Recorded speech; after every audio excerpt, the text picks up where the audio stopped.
Baik, kita tanyakan langsung hasil survei Carta Politika dengan Mas Yunarto, seorang pengamat politik masih bergabung bersama kami. Mas Yunarto, ini ada sebuah pertanyaan terbuka dan tertutup, hasilnya cukup berbeda. Ya. Ini faktor-faktor yang mendukungnya seperti apa, Mas?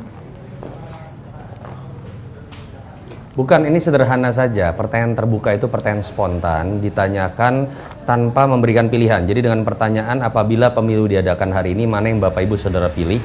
Tidak kita berikan simulasi kertas suara, tidak kita berikan pilihan bahwa pasangan nomor 1 namanya Jokowi Kiai Ma'ruf dan pasangan nomor 2 namanya Prabowo Sandi. Itu yang menyebabkan tingkat undecided votersnya atau yang belum menentukan pilihan menjadi besar.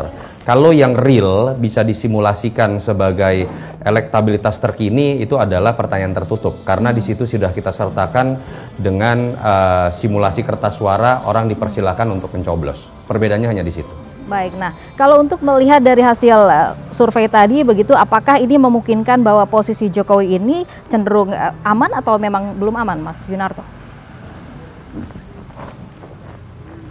Ya, dinamisasi masih mungkin terjadi ya, karena waktu masih 3 bulan. Bahkan kalau kita bandingkan sisa waktu yang sekarang ada kan masih lebih panjang dibandingkan dengan masa kampanye tahun 2014 yang hanya 2 bulan. Tetapi memang jadi PR juga buat masing-masing kubu. Kalau kita baca di tren dari Oktober kemudian sampai Desember, ternyata kan terjadi stagnasi. Dari 54 ke 53%, sementara Prabowo Sandi turun 2% dari 35 ke 33%. Jadi menurut saya terjadi stagnasi di kedua belah kubu. Tadi hipotesanya karena memang belum ada hal baru yang dijual dan tingkat kemantapan pilihan dari masing-masing pasangan udah terlalu besar. Jadi pemilih ini emosional. Mau ada isu apapun, mereka tetap pada pilihannya.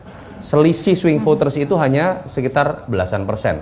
Saya tertarik ya kalau dari dari BPN misalnya mengatakan bahwa sebenarnya selisih internal ada di angka 6%. Menurut saya dibanding kemudian meninggalkan spekulasi, lebih baik kan dibuka ke publik sehingga secara akademis bisa saling dibuka datanya, bagaimana kemudian validitas dan presisi dari masing-masing lembaga survei, dibanding kemudian hanya menimbulkan praduga yang itu malah membuat bingung masyarakat. Dari saya sih seperti itu. Baik, kita melihatnya cukup stagnan ya, Mas Yunarto. Apakah memungkinkan bahwa ini surveinya akan berubah begitu jelang pemilu nanti?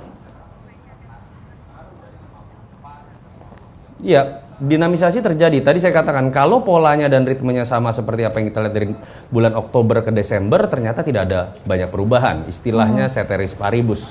Kondisi di sekitarnya berjalan stagnan. Dan kalau ada pertanyaan misalnya apakah debat akan berpengaruh besar, pengalaman 2014 ternyata tidak terlalu memperlihatkan pengaruh besar, dan memang debat berpengaruh lebih kepada swing voters dan undecided voters yang tadi jumlahnya undecided voters di angka 12,7% dan swing voters itu sekitar di angka 17% dari masing-masing kubu. Jadi di situ mungkin letak dari perubahan yang bisa terjadi, terkecuali di dalam debat terjadi sebuah perbedaan yang jomplang ya, baik dari penguasaan data, komunikasi dari salah satu pasangan calon, itu bisa berpengaruh seperti kita lihat di Pilkada DKI ketika AHY mengalami kejatuhan secara elektoral ketika dianggap berbeda kelasnya dibandingkan dengan Ahok dengan Anies pada saat Pilkada DKI kemarin. Tapi kalau kemudian memang bisa bertahan dengan gaya komunikasi masing-masing, menurut saya debat tidak akan memberikan pengaruh besar. Peristiwa-peristiwa lain yang menurut saya bisa berpengaruh termasuk intervensi melalui gerakan door to door di akar rumput. Baik, oke. Kita melihat bahwa ada stagnasi di sini. Apakah dari masing-masing kubu ini, mungkin dari Mbak Erlinda terlebih dahulu menjawab, apakah mesin politik dari internal partai sendiri tidak berjalan selama ini sehingga ada stagnasi di sini, Mbak Erlinda? Kalau tidak berjalan tidak ya. Namun kita di sini kita punya strategi dan kita juga punya momentum karena kita paham di situ juga kami mempunyai ahli IT, ahli fisika dan saintis segalanya. Jadi kita tidak mau memainkan waktu yang cukup panjang di mana nanti energi kita akan terkuras dan itu tidak bisa. Artinya kita memainkan pada saat momentum-momentum itu. Dan banyak sekali nanti karena ada kejutan-kejutan sebentar lagi bahwa bagaimana kebijakan di dunia pendidikan, bagaimana kebijakan untuk para pemangku, kita tahu di mana guru, dosen, buruh dan sebagainya, posisi mereka seperti apa.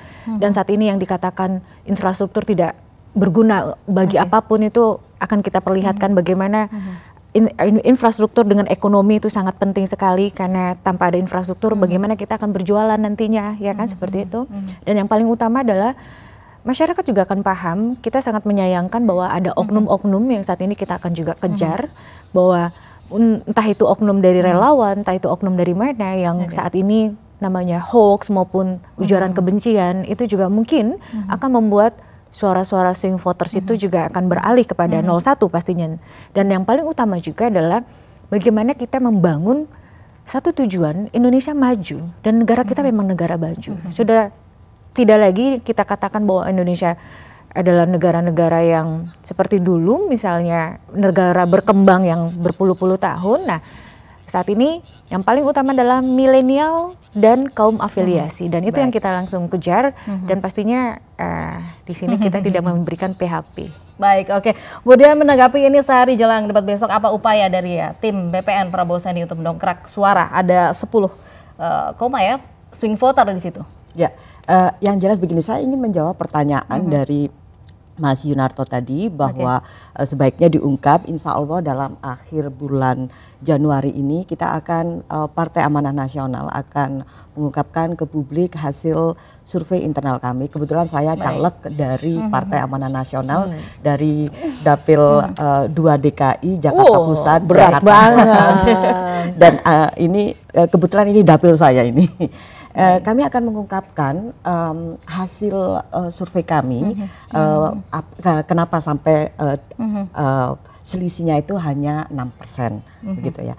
Nah, untuk bagaimana debat besok, insya Allah bahwa dengan ridha Allah, Bismillah, kami akan memberikan apa yang menjadi persoalan di masyarakat.